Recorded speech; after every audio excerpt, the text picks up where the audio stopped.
जय राम, जय श्री राम। आज की जो कहानी है बिल्कुल ये दिल को छू जाने वाली कहानी है। उस बेटा और बहू ने दोनों ने मिल करके अपने उस बूढ़े माँ बाप को हाईवे पर छोड़ दिया, जंगल के किनारे। तो उस बूढ़े माँ बाप ने अपने बेटे को क्या सबक सिखाया, शायद ऐसा ही सबक सभी उन बेटों और बहुओं को सिखाना चाहिए जो लोग अपने माँ बाप की इज्जत नहीं देते हैं। तो ध्यान से इस वीडियो के अंत तक बने रहिएगा ताकि उस बूढ़े माँ बाप की दर्द भरी कहानी क्या थी। एक घर में बेटा, बहू, सास, ससुर अर्थात उसके मम्मी पापा रहते थे। बहू अपने सास ससुर को कभी भी इज्जत नहीं देते थे। हमेशा कहते थे कि ये जो तुम्हारे पिताजी है ना, तुम्हारे मम्मी पापा है ना, बूढ़े माँ बाप, ये लोग बूढ़े हो गए, झूठ में देखो परेशान करते हैं, क्यों ना कुछ ऐसा उपाय करते कि ये लोग घर ही छोड़ देते हो तो बड़ी अच्छी बात होती है। वह बेटा भी बड़ी ही अपनी पत्नी का हाँ में हाँ मिलाता है। वह अपने माँ बाप को नहीं समझता क्योंकि अपनी पत्नी के चक्कर में अपनी पत्नी का मुंह बोला बन गया था, अपने पत्नी के गुलाम बन गया था, जो वह कहती वही करता था। लेकिन क्या करे, वो बूढ़ा माँ बाप सब बातें जानते थे, लेकिन उसके बावजूद भी अपने बेटे को अमित अमित अमित किया करते थे। उसके बेटे का नाम अमित था। चूंकि वे बूढ़े माँ बाप, बेटा भले ही बड़ा हो गया था लेकिन अब भी उतना ही प्रेम करते थे उससे। लेकिन अमित अपने माँ बाप को, अपने बीवी के आगे उनको इज्जत नहीं देता था। एक बार बीबी ने बोला कि अगर तुम बोलते तो तुम्हारे माँ बाप को क्यों ना मैं जहर दे देती, खत्म हो जाते लोग। ये लोग हमेशा परेशान करते हैं, घर में इन लोगों की वजह से कितना खर्चा बढ़ जाता है, और ये लोग हमेशा ये है वो है, ये करो वो करो, मेरे से ना हो पाएगा तुम्हारे माँ बाप के। अमित भी हाँ में हाँ मिलाता, कहता लेकिन नहीं, जहर नहीं दे सकते, कितना भी माँ बाप है। तो कहती आखिर कुछ उपाय करो, नहीं तो हम घर छोड़ के चले जाएंगे, इन लोगों का कुछ उपाय करो। दोनों लोग अपने माँ बाप को घर से बाहर निकालना चाहते थे। तब तक उस बूढ़े माँ बाप ने बुलाया, अमित थोड़ा इधर आओ ना, अमित बेटा थोड़ा इधर आओ। अमित बेटा पहले तो थोड़ा सुन करके इग्नोर करता है, लेकिन बार बार बुलाते तो अमित झिड़क करके उनके कमरे में जाता, बोलिए ना क्या कर रहे, तभी से क्या बुला रहे हैं। बेटा अमित देखो, हमारा जो थोड़ी सी तबीयत खराब है ना, अभी डॉक्टर को दिखाना पड़ेगा, और देखो तुम्हारी माँ के कानों से कम सुनाई दे रहा है, उसके कानों का भी दिखाना, और मेरा जो पैर का मोच है ना उसका भी घुटने में दर्द हो रहा है, ये डॉक्टर को दिखाना पड़ेगा, थोड़ा चलो ना बेटा, आज छुट्टी है तुम्हारी। वह कहता है कि आज छुट्टी मिली तो क्या मैं आप लोगों का एक दिन तो छुट्टी मिलता है। चूंकि अमित सरकारी लालमैन था, बिजली विभाग में सरकारी लालमैन का काम करता था, अच्छे खासे पैसे रहते थे, लेकिन वो कहता कि एक दिन छुट्टी मिली तो मैं क्या आपको ले जा करके हॉस्पिटल में डॉक्टर दिखाऊं, एक दिन मैं अपने परिवार के साथ नहीं रह सकता, घूम फिर नहीं सकता, आप लोग भी मेरा सर खा के बैठ गए हैं। तो उसने कहा कि बेटे तब पैसे ही दे दो, हम लोग जा करके खुद अपनी दवा करा लेंगे। अमित जैसे ही पैसे मांगते उसके बूढ़े माँ बाप ने और झिड़ा करके, मैं क्या पैसे का पेड़ दिख रहा हूँ जो मेरे पास पैसे फल रहे हैं, आप लोग मेरे से पैसे मांग रहे हैं, मेरे को अपने बीबी बच्चों के लिए तो पैसा ही नहीं है, और आपको मैं पैसे कहाँ से दूं। ऐसे झिड़क करके बोलता है। तो उसके बूढ़े माँ बाप ने कहते हैं कि बेटा रहने दो, कोई बात नहीं है, मत जाओ, मत दवा करो, हम लोग खुद चले जाएंगे, और पैसे का भी बात मत करो, हम लोग कहीं से एडजस्ट कर लेंगे, व्यवस्था कर लेंगे। उस बूढ़े माँ बाप ने गए अपने खाते में जो बचे खुचे कुछ रुपए थे उनको निकाल करके ले जा करके अपनी और अपनी पत्नी का दोनों को दवा कराया। दवा कराने के बाद शाम के समय में वापस लौटते हैं। जिसे शाम के समय वापस लौटते हैं तो ये दोनों आपस में बातें कर रहे थे कि कुछ न कुछ ऐसा उपाय करो ताकि जल्दी से जो तुम्हारे मम्मी पापा है ना, सास ससुर, इन लोगों की घर से छुट्टी करो।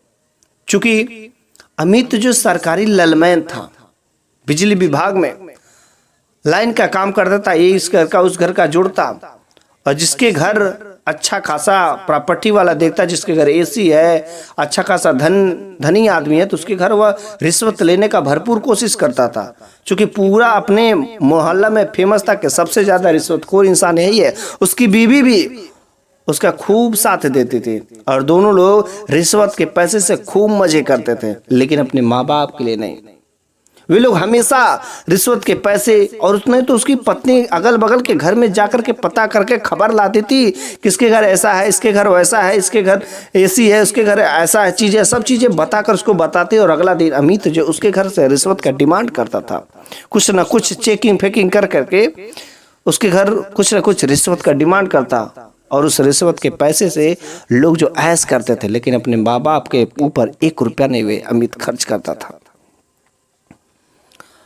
अगला सुबह जो है उसकी बीबी कहती है, क्यों ना आप अपने माता पिता को कुछ ऐसा करिए ना, मेरे से बर्दाश्त नहीं हो रहा, मैं घर छोड़ के चली जाऊंगी, पक्का अपने मायके चली जाऊंगी। कहता ऐसी बात नहीं है प्रिय, हम मेरी माँ बाप है, ऐसे नहीं कहा जाता है। लेकिन कहता है कि आखिर करूँ तो करूँ क्या, वैसे मेरे माँ बाप है, बूढ़े हो चुके हैं, मेरे को भी पता है लोग कुछ करते नहीं और नहीं तो मेरा सर खाए जा रहे हैं। उसकी भी हाँ में हाँ मिलाता है, कहता है घबराओ नहीं, कुछ ना कुछ उपाय निकलेगा। तब तक वे बूढ़े माँ बाप अपने कमरे में बात कर रहे थे कि देखो ये हम लोग अभी हॉस्पिटल से आए हैं, डॉक्टर ने कहा है 4 दिन बाद और बुलाया है कि जब ये दवा काम कर जाएगी तो हम लोग फिर से चलेंगे 4 दिन बाद। उसकी माँ भी कहती हाँ ठीक है।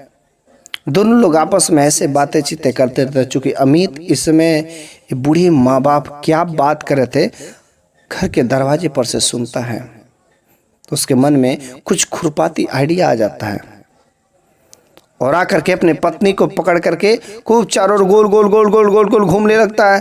कहता अरे बताओ तो। अमित की पत्नी अमित से कहती है बताओ क्यों क्यों इतना खुश हो रहे? कहते आइडिया मिल गया, आइडिया मिल गया, आइडिया मिल गया। अरे क्या आइडिया मिल गया? अरे अपने माँ बाप को घर से बाहर निकालने का। कानों में इसे आइडिया बताता है, उसकी पत्नी भी खुश हो जाती है, वाह वाह क्या बात है, ठीक है।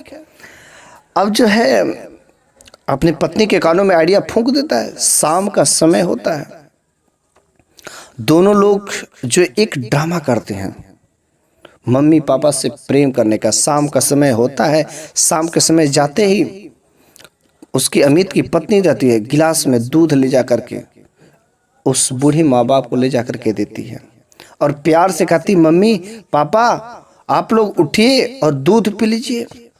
जैसे ही वह बूढ़े माँ बाप देखते हैं कि मेरी बहू मम्मी पापा कर रही है, ये कहीं दिन तो सूरज पश्चिम से तो ना निकल गया, ऐसा कैसे हो सकता है? आज तक तो उसने कभी समझा ही नहीं, और आज कैसे मम्मी पापा भी दूध ला रही हम लोगों को पीने के लिए। आंख बेचारे बड़े कर करके देख रहे, सोच रहे। तब तक अमित भी आता है। जैसे वे लोग दूध पी रहे हैं, अमित अपने बाप का बगल में बैठ गया और यह अपनी माँ के बगल में बैठ गई और दोनों लोग लगे पैर दबाने। ये तो बड़े ही लोग अचंभित हो गए कि आखिर ये दिन कैसे पलट गए इतना जल्दी। तो वे लोग पूछते आखिर बेटा ऐसा कैसे हो सकता है कि आखिर तुम लोगों को कैसे विचार कैसे बदल गए? तो वे लोग कहते हैं कि पिताजी हम लोग एक जगह गए थे और वहां पर उस साधु बाबा ने बड़े ही अच्छी बात कही कि जो लोग अपने माँ बाप का सेवा करते बहुत पुण्य के भागीदारी होते हैं और हम लोगों का आंख खुल गया है। ऐसा बातें बना करके बोल देते हैं और जैसे ही उनका पैर दबा करके अमित और अमित की पत्नी दोनों लोग एक कमरे में आते हैं। अमित की पत्नी झिड़झिड़ा के कहती देखो अब मुझसे बहुत अधिक तुम करवा रहे हो, मेरे से नहीं हो पाएगा। लेकिन अमित कहता है बस कुछ ही दिनों की बात है, बस 3 दिन बस तुम्हें ड्रामा करना है, उनका सेवा पानी अच्छे से करना है ताकि उनको उनका जो प्यार तुम्हारे पर लुट सके। अगला सुबह वह उसके माँ बाप स्नान कर रहे थे, जा रहे थे कपड़ा धोने, अपना खुद कपड़ा वे लोग धोते थे। लेकिन उस दिन उसकी बहू ने रोक दिया, अरे मम्मी पापा रहने दीजिए, हम धुल देंगे, सब कुछ कर देंगे। बेचारी अंदर ही अंदर तो कुछ और चल रहा था, दिखावा कुछ और। लेकिन वे बूढ़े माँ बाप सोचते हैं शायद सद्बुद्धि हम लोगों के बेटे के साथ प्राप्त हो गया, धन्य भाग, हमारे बेटे की आंख तो कम से कम खुली। खाना टाइम से, सब कुछ सेवा पानी टाइम से, इतना प्यार दुलार उन लोगों ने दिया ताकि माँ बाप को अपने बेटे अमित पर भरोसा गया कि हम मेरा बेटा और बहू सुधर गए हैं, अब ऐसी गलती नहीं करेंगे। रोज शाम के समय बहू जाती अपने उस बूढ़े माँ बाप का अर्थात सास ससुर का पैर दबाती। अमित भी जाता अपने पापा से बातें करता, सब कुछ करता।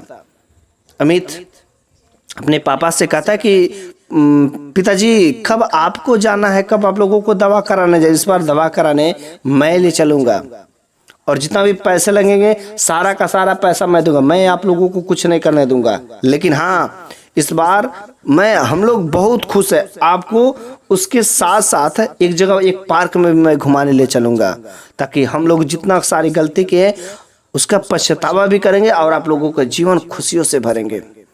उसके बूढ़े माँ बाप कहते कि बेटा अमित, ठीक है, अगर तुम ऐसा चाहते हो तो चलो पहले हॉस्पिटल हो चलेंगे, डॉक्टर से मिल लेंगे और उसके बाद जिस पार्क में करना उस पार्क में हम लोग घूम लिया करेंगे। लेकिन ये बात सब ऊपरी दिखावा था, अंदर ही अंदर कुछ और चीजें चल रहे थे।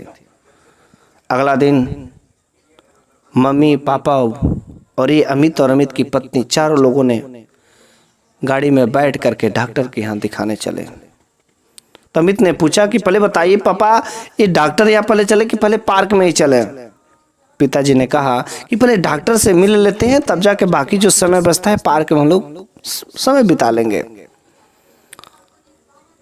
अमित वैसा ही किया, पहले डॉक्टर के यहाँ, डॉक्टर के बाद दिखाने के बाद वह जो है कहता कि पापा ये जो पार्क है ना थोड़े कुछ दूरी पर है, क्योंकि वे दोनों लोग फोर व्हीलर में बैठे थे और फोर व्हीलर में बैठ करके वो काफी दूर निकल जाते हाईवे पकड़ करके। तब तक वह रास्ता एक जंगल के रास्ते से गुजरता है, क्योंकि शाम होने वाली थी। अब अमित और अमित की पत्नी दोनों लोग इसी मौके की तलाश में थे, कहां पर सुनसान रास्ता मिले। और जैसे ही सुनसान रास्ता कैसे मिले, तब तक अचानक उसकी गाड़ी खट खट खट उस जंगल के सामने रुक जाती है। क्योंकि यह सब इन लोगों के ड्रामे का एक पार्ट था, एक भाग था। वे दोनों ये सब जानबूझ करके कर रहे थे। अब तो गाड़ी बंद हो चुकी, अमित तुरंत गाड़ी से बाहर निकलता, गाड़ी का बोनट उठाता है और झूठ में इधर उधर कुछ करता है और गाड़ी का बोनट तेजी से पटकता है। साली खराब हुआ, यहीं पर खराब होना था इसको। बड़े ही टेंशन में था। तब तक उसके बूढ़े माँ बाप गाड़ी से बाहर निकल के कहते बेटा शाम होने वाली है, कोई मैकेनिक क्यों ना देखते? तो कहता है पिताजी अभी हम जा करके एक मैकेनिक का पता करके लाते हैं। और झूठ में कुछ दूरी तक जाता है और कहता है पिताजी आप लोग यहाँ पर देखिए, मैं एक पेड़ है, इस पेड़ के नीचे बैठ जाए और गाड़ी को मैं किसी तरीके से हल्का फुल्का चालू करके वहां तक ले जा रहा हूँ। और उस बूढ़े माँ बाप को उस हाईवे के किनारे एक पेड़ के नीचे बैठा देते हैं और किसी तरीके से एक गियर में गाड़ी करके धीरे धीरे धीरे ले जाते हैं। और ऐसे ही वे माँ बाप देखते रहते हैं कि गाड़ी देखो जा रही है, गाड़ी जा रही है, और धीरे धीरे धीरे वह गाड़ी आंखों से ओझल हो जाती है। उसके बूढ़े माँ बाप इंतजार करते कि मेरा बेटा अब आएगा, मेरा बेटा अब आएगा, मेरा बेटा अब आएगा। ऐसे होते होते शाम हो गई, लेकिन उनका बेटा वापस नहीं आता है। वे दोनों लोग आपस में विचार करने लगते कि मेरा बेटा इतनी बुरी हालत में हम लोगों को कैसे रोड पे छोड़ सकता है? जो अपना बेटा था, अपना खून था, वह हम लोगों के साथ ऐसा कर दिया। वे दोनों लोग फूट फूट करके रो रहे थे। वे बूढ़े माँ बाप सोचते हैं अमित के बारे में कि जब वो छोटा सा था कितना प्यारा था, हम लोगों को कितना खुशी थी कि चलो मेरा एक ही बेटा है, इसको पढ़ा लिखा कर बहुत बड़ा आदमी बनाएंगे। और जैसा जैसा उसकी डिमांड थी हम लोगों ने सब चीजें पूरा किया उस अमित का। और अमित पढ़ लिख करके जब थोड़ा सा बड़ा हुआ तो उसकी सरकारी नौकरी लग गई बिजली विभाग में। मेरे को बड़ी खुशी हुई, लेकिन तब अमित हम लोगों को कितना जानता था। तब तक कुछ दिनों बाद उसका एक जगह रिश्ता आता है शादी के लिए। हमने उसकी शादी भी तय कर दी और बड़े धूमधाम से। लेकिन जब उसकी पत्नी को गए थे देखने तो उस समय तक कितनी भोली दिख रही थी, कितनी प्यारी दिख रही थी। लेकिन हम लोगों को नहीं पता था कि उस भोलापन के पीछे इतना बड़ा राज है। और उसकी पत्नी आते ही धीरे धीरे धीरे हम लोगों का इज्जत भाव करना सब बंद कर देती, यहाँ तक कि अमित को भी अपने जाल में फंसा लिए। और आज अमित जो मेरा बेटा मेरा खून था, अपनी पत्नी की बातों के बहकाव में आकर के हम लोगों को रोड पे छोड़ के चला गया। और यह बातें कह करके दोनों वे बूढ़े माँ बाप गले में लिपट करके रो रहे थे। भूख उनको सताए जा रही थी, जोरदार भूख लगी थी, लेकिन कोई सहारा नहीं था। काफी देर रात हो गई, उन लोगों को डर लग रहा था। इधर अमित और अमित की पत्नी बड़े खूब हंस रहे थे, झूम रहे थे। आज मैंने रोड पर छोड़ दिया, आज वे लोग खत्म हो जाएंगे, बेसहारा हो जाएंगे, ये है वो है। दोनों लोग खुशी से पागल, ताकि आज हम लोगों का झंझट से मुक्ति हो गया। उस बूढ़े माँ बाप, उसकी पत्नी भी कहती है आज खत्म, आज मेरा टेंशन सब चीज का खत्म, अब हम लोग रहेंगे मस्त से, अब किसी चीज का कोई प्रकार का टेंशन नहीं है। लेकिन इधर वह बूढ़े माँ बाप रोड पर रोए जा रहे हैं। देर रात हो जाती है लेकिन कोई सहारा नहीं मिलता। वे लोग समझते हैं बूढ़े माँ बाप अब हम लोग को तो प्राण ऐसे ही निकल जाएंगे, इस बीच रास्ते में कौन सहायता देने वाला है। तब तक उसी रास्ते से पुलिस की गाड़ी गुजरती है, और जैसे पुलिस की गाड़ी गुजरती है तो उनकी लाइट जो है उनके चेहरे पे पड़ती है। पुलिस लोगों ने देखा कि यहाँ पर तो कोई है पुलिस की गाड़ी। पुलिस की गाड़ी तब तक अचानक रुक जाती है। उसमें से एक साहब जी निकलते हैं। कई सारे पुलिस थे लेकिन उसमें सिंह साहब जी जो दरोगा थे, जैसे उन्होंने देखा कि एक बूढ़े माँ बाप है और जो यहाँ पर पड़े हुए हैं, उसने उनकी हालत के बारे में पूछा। उन लोगों ने कहा कि आज हमारे बेटे ने हम लोगों के रोड पर छोड़ दिया है, जिसकी वजह से हम लोगों की ये हालत है। वह दरोगा बाबू सिंह जी उस बूढ़े माँ बाप को अपने गाड़ी में बैठाते कहते हैं आप हमें बेटा मानिए, मैं भी आपका एक बेटा के समान हूँ, चलिए गाड़ी में बैठिए और हम अपने घर पर लिवा के चलते, जितना दिन मर्जी करिएगा उतना दिन रहिएगा। वह अपने घर पर ले जाते हैं सिंह साहब जी, और अच्छे से खाना पीना सब कुछ खिला करके सुलाते हैं कमरे में। अगला सुबह होती है, वह दरोगा बाबू उस बूढ़े माँ बाप के पास में बैठते हैं और सारा का सारा हालत उस बेटे के बारे में पूछते हैं। उस दरोगा ने कहा कि यदि आप तैयार हो जाइए तो मैं आपके बेटे को रोड पर ला सकता हूं, बस आप करना क्या है, आपको बस आप हमारा साथ दीजिए। चूंकि वो बूढ़े माँ बाप ने भी भरपूर साथ दिया। कहा हाँ यदि आप ऐसा कर सकते तो मैं आपको भरपूर सहायता दूंगा, लेकिन उन लोगों को सबक सिखाना बहुत ही जरूरी है। कुछ बूढ़े माँ बाप को ऐसे कैसे रोड पे छोड़ सकते, आज एक ने छोड़ा कल दूसरा छोड़ेगा, लेकिन ऐसा सबक सिखाना उन लोगों को बहुत ही जरूरी है। उस दरोगा ने कुछ ऐसा प्लान बनाया कि हाँ ठीक है। उस दरोगा ने एक लेटर लिखा, जिस घर में रहते थे उस घर पर अचानक लेटर जाता है। जिस दिन लेटर जाता है उस दिन वे दोनों अमित और अमित की पत्नी उस घर में पार्टी मना रहे थे अपने दोस्तों के साथ, ताकि वे बूढ़े माँ बाप से छुटकारा पा गए हैं। उसी की पार्टी मना रहे थे, तब तक अचानक पोस्टमैन लेटर लेके चला जाता है। जैसे ही वह लेटर लेके जाता है, उस लेटर को खोल के पढ़ता, अमित के पैरों तले जमीन खिसक जाती है। वह लेटर में पढ़ता है कि जिस घर में तुम रह रहे हो, जिस मकान में रह रहे हो, वह मकान तुम्हारा नहीं है, वह मकान सरकारी है, और अब तुम इस घर में नहीं रह सकते। तुम्हें 1 महीने का मौका दिया जाता है और तुम घर छोड़ करके कहीं दूर चले जाओ, किसी दूसरे जगह का व्यवस्था कर लो। अमित जैसे ही यह लेटर पढ़ता है, उसके पैरों तले जमीन खिसक जाती है। वो अपनी पत्नी से कहता है कि प्रिय अब क्या होगा, अब हम लोग कहाँ रहेंगे, किराए के घर में रहेंगे, ऐसा कैसे हो सकता है। अब धीरे धीरे अभी समय बीतता गया, मात्र 1 हफ्ता रह गए थे, तब तक वे दरोगा बाबू उसके घर पर आ जाते हैं। कहते कि देखो बस 1 हफ्ते रह गए हैं और 1 हफ्ते में जल्दी के जल्दी ये पूरा घर खाली कर दो, और अन्यथा तुम लोगों को घर से बाहर पूरा सामान फेंक दिया जाएगा। उस पुलिस के डर से, उस दरोगा जी के डर से अमित और अमित की पत्नी ने उस घर को खाली कर दिया और जा करके किराए के घर में शिफ्ट हो गए दूर। अब तो उस घर से भी वे लोग चले गए और दूर जाकर के किराए के घर में, इधर वह दरोगा ने उस बूढ़े माँ बाप को ले आकर के उनके घर में छोड़ दिया। इधर वे बूढ़े माँ बाप रहने लगे, लेकिन ये लोग किराए के घर पे गए और रहने लगे। कुछ दिन तो ठीक ठाक चल रहा था, लेकिन उस बूढ़े माँ बाप के इन लोगों की बद्दुआ लग रहे थे। अब तो इधर उधर से रिश्वत के पैसे भी कम मिलने हो गए थे, क्योंकि उस जगह को छोड़ दिए थे। नौकरी करने जाता था लेकिन उनके खर्चे बहुत अधिक थे, पैसे की कमी होने लगे थे। वह कहती है कि जल्दी से कुछ अच्छा सा तुम उपाय करो, नहीं तो मैं अपने मायके चले जाऊंगी। मैं यहाँ पर रहने वाली नहीं हूँ। यहाँ पर ना तो एसी है ना तो कुछ है। वहां पर था खूब मस्त से था, यहाँ पर तो कुछ नहीं है। जल्दी से तुम एसी ओसी का व्यवस्था कराओ।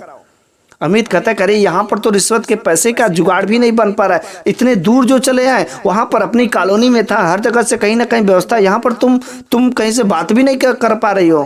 अमित की पति का ये नया नया जगह, मैं किसके घर में कैसे पता करूंगी। लेकिन दोनों लोगों का वहां पर कोई जुगाड़ नहीं चल पाता, सैलरी भर में काम नहीं हो पा रहा था। इतने अधिक पार्टी फिजूल खर्चे, वे लोग खर्चे करना जानते थे लेकिन सेविंग करना नहीं जानते थे। तब तक उस जो है मकान का जो मालिक रहता है, 6 महीने बीत जाते हैं, कुछ ही दिन अभी बीता रहता था, तो मकान का मालिक आता है, कहता है कि देखो जिस घर में आप लोग रह रहे हैं उस घर का किराया अब दूना करना पड़ेगा, क्योंकि इस जगह की वैल्यू बढ़ गई है। और यदि आप लोग यदि दूना किराया हमें दे सकते हैं तो आप लोग रहिए, वरना मेरा जगह खाली कर दीजिए। तो अमित छिड़ा उठता है, कहता है कि क्या दूना किराया, ये है वो है, कैसे हो सकता है। तो मकान मालिक कहता है कि सीधा, यदि आपको बुरा लग रहा है तो आप अपना सामान निकाल करके चले जाइए, कोई दिक्कत, दूसरा जगह देख लीजिए। शाम का समय वहां पर अचानक एक लेटर आता है, पोस्टमैन के द्वारा लेटर आता है। पोस्टमैन जैसे ही लेटर दे के जाता है अमित और अमित की पत्नी उस लेटर को खोलते हैं, तो उस लेटर में लिखा रहता है कि आपको रिश्वत लेने के जुल्म में 1 साल तक इस नौकरी से सस्पेंड किया गया है। जैसे सस्पेंडन लेटर पढ़ता है उसको तो ऐसा लगता कि बस अब मैं मूर्छित हो जाऊंगा, मैं कहीं का नहीं रहेगा, हम लोग रोड पे आ गए। ऐसी वो अपने आप को समझते, इधर रूम का किराया बढ़ गया, उधर जो नौकरी से भी हाथ गया, मैं करूंगा तो करूंगा क्या। अब तो दोनों लोगों की हालत खराब हो गई। लेकिन वे लोग किराया नहीं दे पाए और आखिरकार अपना सामान लेकर के उस घर से बाहर चले आए, रोड पर, फुटपाथ पर। अब वे लोग सोच रहे थे आखिर हम लोग रहेंगे तो रहेंगे कहाँ, कोई सस्ता किराया वाला घर मिल जाए। उस घर में भी रहने के लिए तैयार थे, क्योंकि अब तो नौकरी भी नहीं है।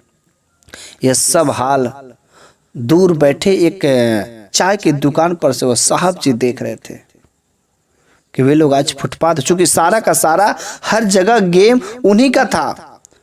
जो सस्पेंडर लेटर आया था, बिजली विभाग में एक सीनियर लेवल पे दरोगा साहब के मित्र थे।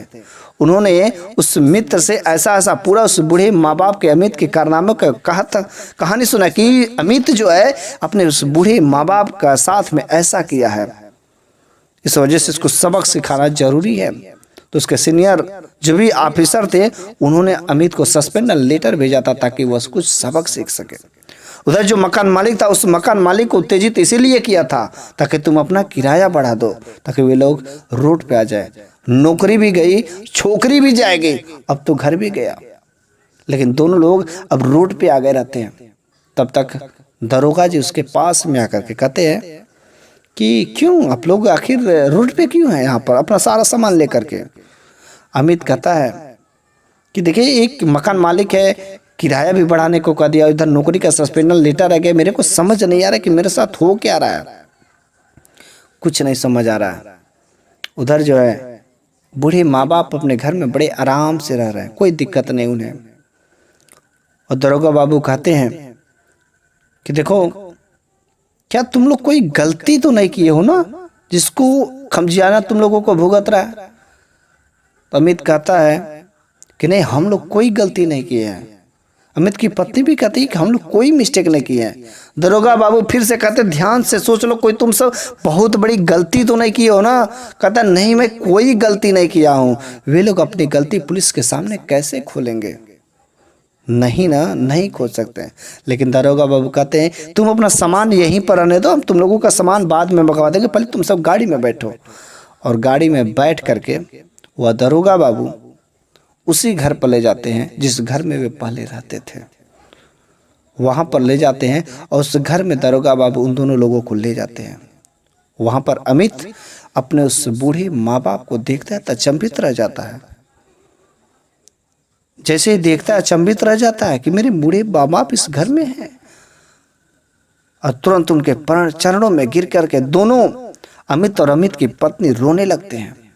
कहते कि पिताजी मुझे माफ कर दीजिए, मुझसे बहुत बड़ी गलती हो गई है, मेरे जितना कमीना लड़का तो कहीं खोजने पर भी नहीं मिलेगा। चूंकि अमित के बूढ़े माँ बाप थे, उस बाप ने अमित के गालों पर एक जोरदार थप्पड़ लगाया।